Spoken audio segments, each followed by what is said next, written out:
everything I do with training has five. I have 5 values of training that I do, and if it doesn't stick to that thing, I fucking toss it. What are the 5 values? Of training: start too light, progress slow, use compound movements, attempt to set PRs in some sort of way. Okay, and there's a lot of ways you can do it. And number 5 is the new one I added it took me 2 years to add this. Or what year is this right now? 2019. 2019. So it took me 8 years to add a 5th one, and that means balance. And all that means is, if you're a power lifter, you have to do something other than just maximal strength. Mobility, you have to have some kind of does that make sense to you? Yeah, I mean GPP if you go old school. But you have to have some kind of balance in your training, and so even with coaching, I haven't got there just yet. But number one thing I tell people when they coach is don't coach what you don't know. That doesn't mean you can't learn, but holy shit, that's why there's a number of reasons why we don't power clean. But the number one is I can't coach 60 kids at once to power clean or hang clean or whatever the hell you want to. And so I'm just not going to do it. Now it would, logic tells me, right, every program in the world's fucking power clean. You got to do it. But I'm like, well, what's the point if I don't know what I'm doing? If you're a body weight only guy and you became a head strength coach, just do the body weight shit until you figure out how to squat if you choose to do that. Yeah. Does that make sense to you? Yeah. And so like all these fancy things that I see people doing, I don't understand them, so I'm not going to do it. Like I don't know it. I can't coach it. How can I expect these kids to do it if I don't know it? So I'm currently trying to figure out like my core values of coaching and stuff. And I have same thing. My wife and I do core values at home. And I think that's super important. So it's funny that the biggest takeaway I get was that stupid fucking thing you probably presented 15, 16 years ago, Dave. Well, it's and it didn't. And it's we all know the 10 Commandments, right? But I think we need something more personal. Yes, and that's where the core values come in. The core values are basically just this basic statement of what you want to strive for, but then they become standards. Yes. And standards become quantifiable. And when shit hits the fan, you go, how many times did shit hit the fan and you went off the fucking reservation, man. And you're like, dude, what the fuck? There were a few times we had to sit down and say, here, guys, we need to look at these values. And I'll tell you what, that meeting would last 5 minutes. Yeah. It'd be like, oh, fuck. There it is. Turn the ship right around. There we go. Fuck, I don't want to do this, but... And the other thing that I think it makes better in your life, it makes your decisions easier. Yes.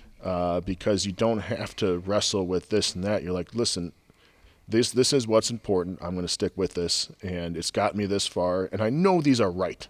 That's the the thing. Well, they're you. Yeah. That's why it took you years to develop that. Yeah, you can't just sit down like in 5 minutes and figure. Like I've been coaching for God knows how long now, and I still don't have them, and I will. But I'm still young. With what I'm doing, I've only been doing this for I don't know. I have no idea. And it will still. The thing is, they'll still evolve to where, ours used to be as far as the company used to be. 9 or 10 or 11 or whatever it is, and now it's just focus. 5. Yeah, now it's just focus, trust, and strength. Yeah. It's all been brought down into 3, which is easier to. I was going to say, as you get older, they get shaved down. They get shaved down. They be compiled, and then they can't just be me, because it's now it's a company. It has to represent more. Where your strength training values for the team have to be team structured values. Yes. They're different than what your family is going to be. Yes. Or what your own personal ones are going to be. And it's a. I think the best thing is like when Dave said it, the meeting took 5 minutes. Is it makes things fucking easy in your life. And even George Carlin had a great bit about the 10 Commandments. He's like, we can whittle all these down. I think he did it too. Like one was, don't be an asshole. Yeah. Because that's pretty much what it comes down to.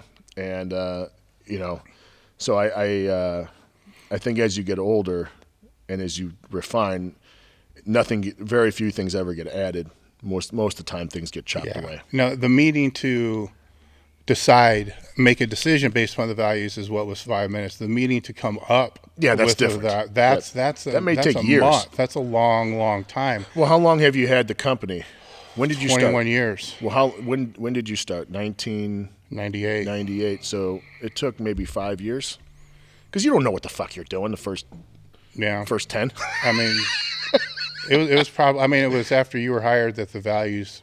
Yeah. I realized something had to come into play because there were so many decisions that had to be made so fast, and we weren't growing dynamically. People misunderstand that. We've never had this great dynamic growth. I don't think I've ever grown more than 15% in 1 year. But still, when you're going from nothing and you're with folding tables and putting out 5 orders per day, then the next day there's like 10, you're like, oh, fuck, how's this going to happen? There has to start to become systems, but then the systems didn't work because we would outgrow the systems within 2 weeks. Here's, to give people an idea what Elite FTS, and I started in 2003. My second week here, Dave and Tracy left me alone. First vacation. Years. They hired me to take a vacation. That's pretty much what it came down to. Because you can't plan a vacation in a week. So 1 week, and that means all the orders, all the phones, whatever, so one person packaged everything up, answered all the phones, did all that shit for a week. And you couldn't, this place would fucking burn down if one person was, right? And so if you really, but that was, 16 years ago. So, and then when I was here, it'd be one person would get added, and it would be a long time till another person got added, or whatever. So you're right, nothing, but the faster the growth, the faster the fall. Same thing with like losing weight. People like, I lost 60 pounds this month. Like, man, it's going right back on, buddy. I've done it twice. I've mastered that skill. The one thing that's always funny when we have discussions about the history of the company, I'm like, well, 98, then you came in 2003. Most of the people listening to this were still in their playpens with a diaper and a rattler when we were answering questions on the Q&A. Yeah. So it's well, it's interesting to think though. In 2003, I was here. In 2001, I was doing the Q&As at Kentucky. About 2001. So that puts a lot of the listeners in a playpen. Yes. With a diaper. Actually, a lot of the online experts today. Yeah. In a playpen with a diaper, trying to figure out how to deadlift a rattle. How to not shit their pants. How to not shit. While shitting their pants. Yeah. And that is a crack on online trainers, but I am going to give the ones that are good credit. So you guys that are good, you do get credit, but I'm going to take the jabs when I can. What is it? Only 3 spots left? Only 3 spots left, man. That's the best thing ever. I just snorted.